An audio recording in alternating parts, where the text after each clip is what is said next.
I have some products and I made some profit and some loss. But the problem is the profit is showing in decimal. I don't need 0.33 or something. I need a round number like 12.50, or it can round to 13. So I'll use ceiling function. Ceiling function basically will convert your number to the nearest up number, nearest round number.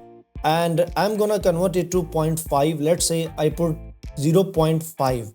So you can see it converted the number 12.33 into 12.5, nearest rounding number which I put it. Now even if I don't want the 12.55, I want the round number like the next number after 12. Whatever the number will come, 12.22, 12.33, 45, it convert into 13. I will put here 1.